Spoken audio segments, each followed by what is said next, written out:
welcome back to my channel. Today's video we're going to be painting in this sunflower scene. It's one of my favourite flowers and I really enjoyed painting this. So I'm going to show you some of the tricks, some of the ways in which I painted this. So that said, let's get straight to the video. Now, the very first thing that I would recommend is you always use a really good reference. Whether that's a photograph or if you're sort of painting outdoors, just choose something that you're really sort of attracted to. So for me, this painting, I really do like the colours. So you got really nice colour in the sky. So it's this was actually a photograph that I found online. Free reference photos for paintings, for artists. So I know this is fine to use, and like I said, it's one of my favourite flowers. So I wanted to do sunflower painting for a while now. So I'm starting off with just my first layers. And I wanted to get a nice warm glow from the sky, just covering the whole paper with this. I'm actually using my Jackson's watercolors just for the first layer. I'm only using this because I wanted to use my hake brush, and the paints that I can use with the hake brush are in the butcher's tray, so it's just for convenience really. But I will be using my M.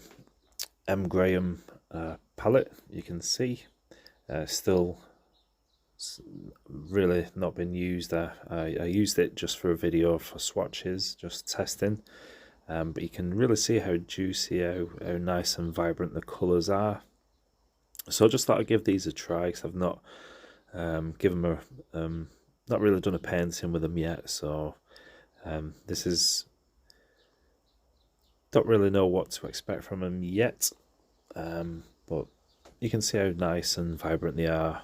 I do like the honey binding paints, which the Jacksons are anyway, which I believe are Senelia brand.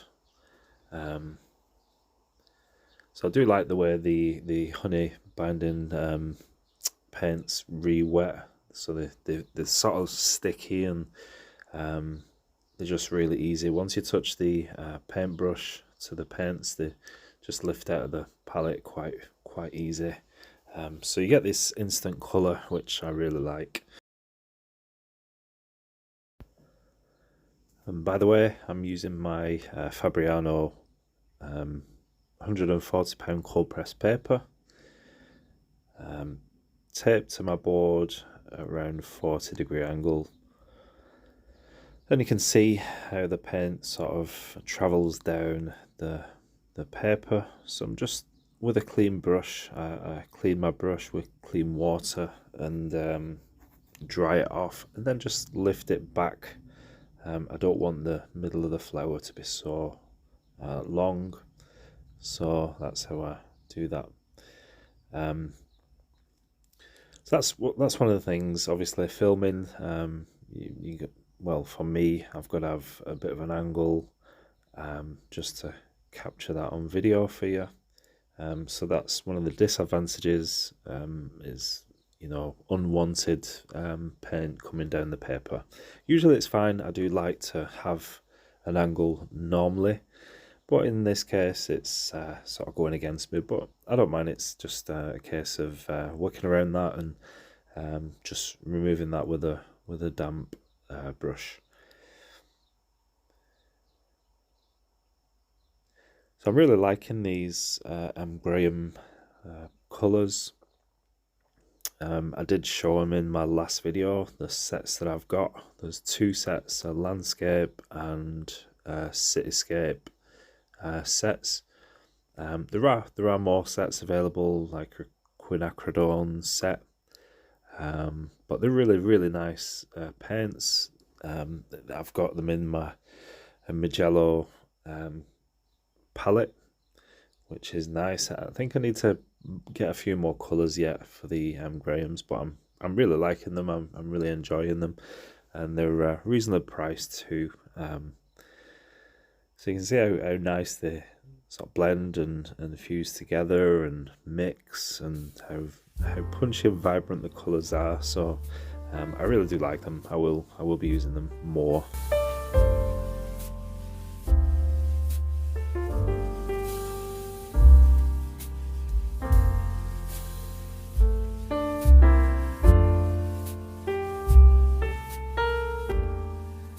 If you're still watching this video at this point, then please can I get you to give me a thumbs up. Please like this video, and you can always feel free to leave a comment. Any suggestions, anything like that, please let me know in the comment section. I really do appreciate that.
I'm ready to add some darker tones just to give some nice contrast in the composition.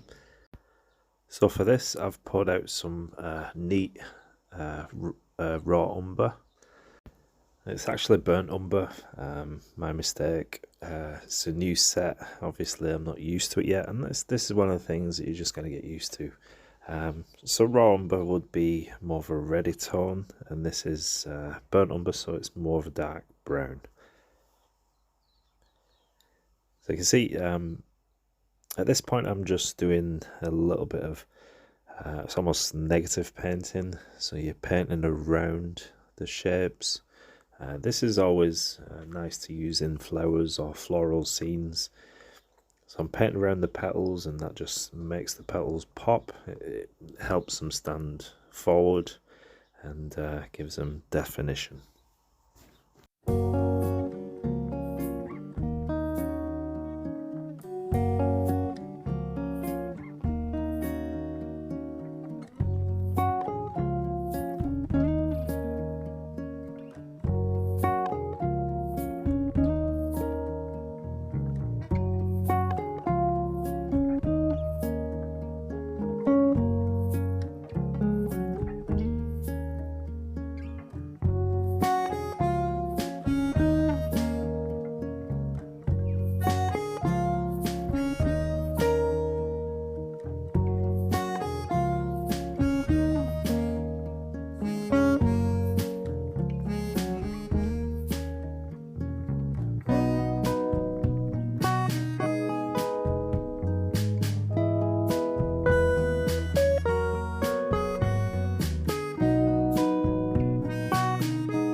I just want to add some further highlights, maybe a mistake that I've made during the painting. Maybe I could have left these a little bit brighter. So I'm just using a bit of white opaque gouache just to give some extra highlights to the sunflower. You can see it sort of adds a bit of interest and a bit of sunlight to that. And actually quite a nice thing you'll see happen in the painting. I'd call it a happy accident. I'm just adding little bits of white to the darker parts. In the reference photo, this is sort of blurred out a bit, and so there's not really much detail. But as I add little white highlights and sort of smudge them with my finger, it almost gives it a bokeh, is it a bokeh effect? Bokeh effect, and that's where the background is a bit blurred out and brings the foreground more sort of focus into focus. So I like the way this has turned out, the way things are looking. Again, leave us a comment, let me know what you think. Let me know what favourite flower you like to paint. Let me know what sort of paints you use, what paper, any sort of suggestions, any comments are welcome. I really do appreciate all the comments that I do receive, and also don't forget to give us a like. It really does help my channel to grow. It helps this video to reach more people, and so I really do appreciate that. So in finishing, I'm just adding some more sort of twigs and leaves, and sort of just going against the reference photo now. It's just something I've just added more and more just to make it more interesting, and so that's what I'm doing here.